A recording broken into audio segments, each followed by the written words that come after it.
সাধারণত জেল মানেই তো বন্দিশালা, কিন্তু এল সালভাদরে এমন এক কারাগার বানানো হয়েছে যাকে খোদ শয়তানরাও ভয় পায়। এখানে পা রাখা মানেই হলো জীবনের সব আলো মুছে যাওয়া। বিশ্বের সবথেকে ভয়ঙ্কর গ্যাংস্টারদের জন্য তৈরি এই সেকট কারাগারের ভেতরটা কেমন, কেন একে বলা হয় পৃথিবীর বুকে জ্যান্ত নরক? চলুন আজকের ভিডিওতে দেখে নিই সেই লোমহর্ষক বাস্তবতা। এল সালভাদর, যা একসময় বিশ্বের অন্যতম বিপজ্জনক দেশ হিসেবে পরিচিত ছিল, যা এখন এক আমূল পরিবর্তনের মধ্য দিয়ে যাচ্ছে।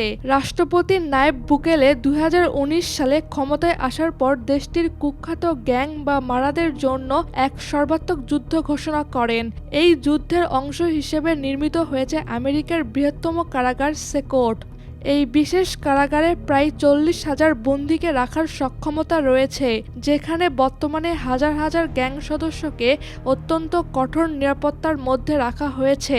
ভিডিওটিতে দেখা যায় বন্দীদের কেবল অন্তর্বাস পরিয়ে হাত বেঁধে অত্যন্ত অবমাননাকরভাবে এই কারাগারে নিয়ে আসা হচ্ছে, যা সরকারের পক্ষ থেকে বিশ্বের কাছে একটি কঠোর বার্তা যে গ্যাং সদস্যদের দিন শেষ।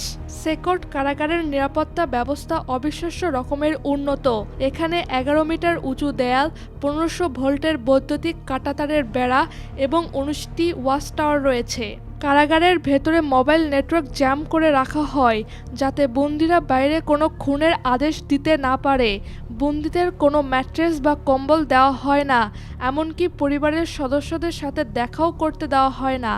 80 জনের জন্য একটি মাত্র টয়লেট এবং 2টি সিমেন্টের পানির ট্যাঙ্কি ব্যবহার করা হয়।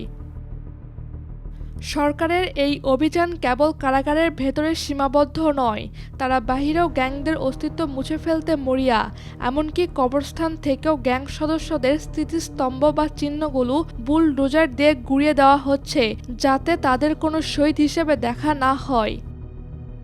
রাজধানী সান সালভাদরের শহরগুলোতে হাজার হাজার সৈন্য ও পুলিশ ব্লক রেইড দিয়ে প্রতিটি বাড়িতে তল্লাশি চালাচ্ছে। তারা মানুষের শরীরে ট্যাটু পরীক্ষা করে দেখে যে তারা কোনো গ্যাংয়ের সাথে যুক্ত কিনা, কারণ এই ট্যাটুই ছিল গ্যাং সদস্যদের প্রধান পরিচয়। এই অভিযানের ফলে গত 4 বছরে প্রায় 75,000 মানুষকে গ্রেপ্তার করা হয়েছে, যা দেশটির শান্তি ফেরাতে বড় ভূমিকা রেখেছে বলে দাবি করা হয়। তবে এই সাফল্যের মুদ্রার উল্টোপিঠও রয়েছে। অনেক মানবাধিকার সংস্থা দাবি করছে যে সরকার কোটা পূরণের জন্য অনেক নির্দোষ মানুষকেও গ্রেপ্তার করছে। একজন পুলিশ কর্মকর্তার বক্তব্যে উঠে আসে যে প্রতিদিন 1000 জন গ্রেপ্তারের লক্ষ্যমাত্রা পূরণ না করলে পুলিশদের বাড়িতে যেতে দেওয়া হতো না, যার ফলে তারা সন্দেহভাজন কাউকেই ছেড়ে দিত না। মারিবেল নামের এক মায়ের গল্প দেখানো হয় যে যার নিরাপদ ছেলে কেবল সন্দেহের বশে কারাবন্দী। কোনো ওয়ারেন্ট বা প্রমাণ ছাড়াই মানুষকে গ্রেপ্তার করা হচ্ছে এবং বিচার পেতে তাদের দীর্ঘ সময় অপেক্ষা করতে হচ্ছে।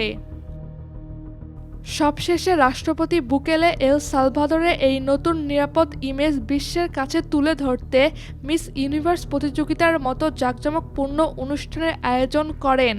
একদিকে যখন স্টেডিয়ামে আলোকসজ্জা আর উৎসব চলছে, অন্যদিকে তার মাত্র 300 মিটার দূরেই স্বজনহারা পরিবারগুলো তাদের নিরাপদ সন্তানদের মুক্তির দাবিতে বিক্ষোভ করছে, যা দাঙ্গা পুলিশদের থামিয়ে দেওয়া হয়।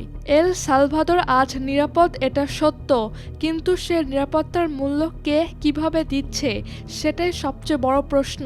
এই বিষয়ে আপনার কোনো মতামত থাকলে তা কমেন্টে জানাতে ভুলবেন না।